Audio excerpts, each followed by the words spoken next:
reforma laboral. Qué miedo que dan esas dos palabras juntas.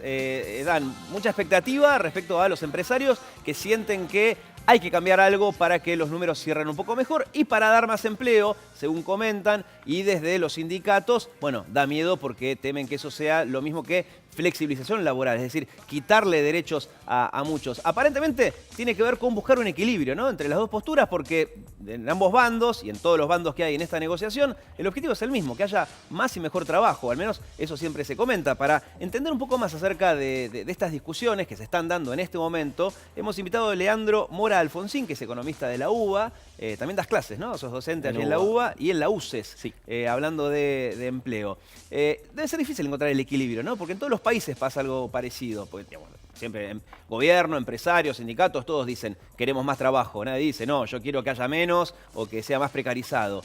Pero conseguirlo es complicado. A ver, como vos lo dijiste al principio, el objetivo que tiene que tener, sobre todo en países como nosotros, como Argentina, es más y mejor empleo. Argentina tiene una estructura en la cual, de los casi 45 millones que somos, la población económicamente activa son de casi 20 millones de personas. Sí. De ese número, 8 millones y medio tiene problemas de empleo. O son desocupados o son informales. Entonces, si vamos a pensar en alguna reforma, se habla de que el año que viene va a haber muchas reformas estructurales. Estamos empezando a hablar de reforma laboral, previsional, impositiva, todas reformas que muy difícil que encuentres a alguien que no coincida en que sí, hay que discutir esos temas. No, estamos todos de acuerdo, o sea, sí hay que modificar el tema de impuestos, sí hay que modificar la cuestión laboral, pero ¿y cómo? El tema es el cómo.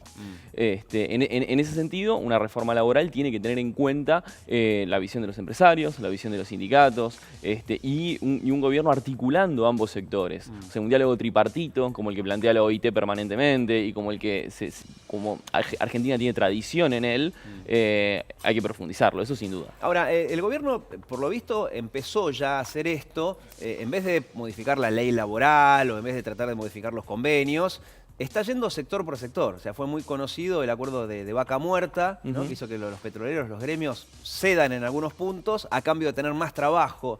Y los empresarios estaban de acuerdo. ¿Va por ahí la cuestión en principio? Sí, incluso sobre un panorama un poco más amplio, que es Argentina tiene que discutir competitividad y productividad. Sí. Y los acuerdos sectoriales en distintos sectores, Vaca Muerta, automotriz, motos, apuntan a eso, los textiles, apuntan a, bueno, discutamos las cosas que nos impiden ser o más productivos o más competitivos. En ese marco es donde se están tratando de discutir convenios que en la mayoría de los casos son de la década del 70, entonces ante avances tecnológicos y demás tenés que discutirlos, y esa es tal vez la diferencia de estrategia que está tomando Argentina con respecto a Brasil. Bueno, ¿cuál es la diferencia con Brasil? Porque sé que en Brasil hubo movilizaciones y así todo el gobierno logró imponer una reforma laboral. Y es más, en la UIA, digamos, la Unión Industrial Argentina, dicen como la de Brasil no. O sea, hasta ellos dicen. ¿Por qué en Brasil qué pasó? Hay una coincidencia muy fuerte de todos. Nadie quiere el modelo brasileño. En Brasil hubo una ley que fue de reforma laboral que la verdad que vulneró muchísimas de las cuestiones que hacen a la relación laboral. Se han permitido cuestiones de trabajo intermitente, es decir, trabajás unas horas, te pagan por esas horas, pero no tenés red de contención laboral. Ahora los acuerdos son, en vez de colectivos con el sindicato, son individuales con las personas, y eso pesa más que una discusión colectiva. O sea, no hay más convenios colectivos de trabajo, sino que cada empleado tiene que ir a negociar. No es que no haya más, sino que están, pero si vos arreglás con tu empleador algo que se va de lo que es colectivo, sí, bueno, listo. No pasa nada. Mata lo individual a lo colectivo. Despidos masivos, en vez de negociarse de manera colectiva con un sindicato, pueden tomar la decisión directamente del sector empresario. Claro. Para las embarazadas y lactantes, o sea, para mujeres que están en periodo de residencia, se reincorporan a trabajar y demás, bajan los controles sobre las condiciones de salubridad del lugar. Para los peones rurales, las condiciones son casi de esclavitud, te diría. O sea, si uno se pone a leer la letra chica de la reforma. Y la verdad que estas reformas... Bueno, o sea que acá hasta la parte positiva, pues un gremio obviamente se va a oponer a todo eso, pero algo positivo es que la Unión Industrial Argentina también dice como eso no. Y en Francia, por ejemplo, también hay marchas más. El presidente Emmanuel Macron, tenía una imagen muy alta cuando asumió y está bajando, sobre todo por esta reforma laboral que ellos quieren. Todavía el Congreso... Es que en Francia pasaron dos cosas. Macron, como ministro del gobierno de Hollande, hizo muchas modificaciones laborales que esta reforma vendrían a culminarlas. él no pudo avanzar sobre eliminar la negociación colectiva. En el caso francés sí se está discutiendo eso. Y, por ejemplo, que las horas extras, en vez de pagártela un 25% más, te las paguen un 10%. O sea, ciertas flexibilizaciones que no entraron el año pasado y que se están discutiendo ahora. 400.000 personas en la calle le están diciendo que no a eso en Francia. Sí, de hecho estamos viendo ahí algunas marchas en París, es esto. Es decir, hoy se está discutiendo en Francia fuertemente con una tradición sindical. Sí, claro. Con una tradición, con un nivel de densidad de los sindicatos y de las instituciones civiles mucho más fuerte que el brasileño, por ejemplo. Claro, ¿no? no, aparte Francia es cuna de derechos sociales, ¿no? Exactamente. En ese sentido, ir contra esos derechos en Francia suena raro. Ahora, volviendo a la Argentina, estas cosas en años electorales no se pueden discutir mucho, ¿no?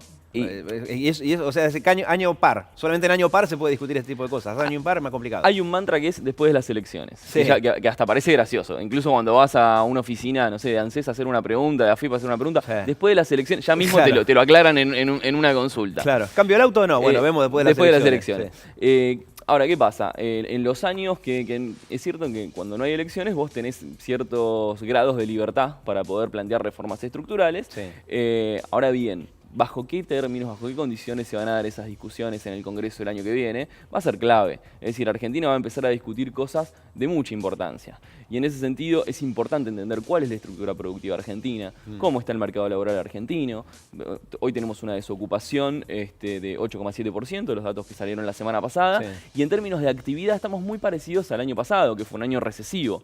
Es decir, la actividad se empieza a recuperar, pero el empleo tiene, no te digo que el freno de mano puesto, pero va a una marcha un poco más lenta. Y tengo una pregunta muy concreta.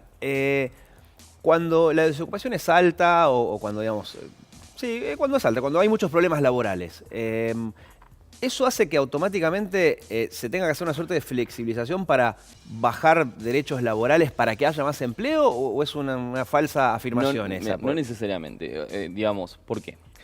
Primero que para que haya empleo, lo que tiene que acompañar en sí es el consumo, la economía real. Tiene que andar la economía. Vos podés mejorar las condiciones de contratación, pero eso no te asegura específicamente que no haya despidos, ni que haya más contrataciones. O sea, tener la micro resuelta no te soluciona los problemas de la macro. Y nadie invierte, nadie pone plata en un lugar donde sabe que no va a vender su producción. Claro. O sea que es algo más integral, claro, no es solamente, a los empresarios hago que las indemnizaciones sean más bajas o que puedan bajar sueldos o pagar por hora, como decís vos, porque con eso solo, además de ser algo malo para el trabajador, obviamente muy importante, tampoco es una solución. No, y mismo que Argentina es un país que depende mucho del salario real de su gente, porque depende mucho del consumo. Y vos pensá un segundo, por ejemplo, en este momento están los créditos UBA, los créditos hipotecarios, están creciendo muchísimo. Para que eso funcione bien, para que eso sea sostenible, hay que pensar a la economía en términos de sostenibilidad. Una reforma laboral similar a la de Brasil, que precariza las condiciones de trabajo, pondría en riesgo a un montón de deudores, de deciles de ingresos medios, que están endeudados en ese esquema. Claro, o sea que tampoco ayudaría a un señor Burns, digamos, en términos de los Simpsons. O sea, al empresario más malo de todos, ni siquiera lo que hicieron en Brasil, que fue una suerte de pequeña masacre para el empleado, tampoco eso ayudaría. Ha quedado más que claro. Gracias, Leandro. Te vamos a volver a invitar porque a medida que avance este proyecto en el Congreso, probablemente el año que viene, tendremos que evaluar específicamente en qué consiste ese proyecto de ley.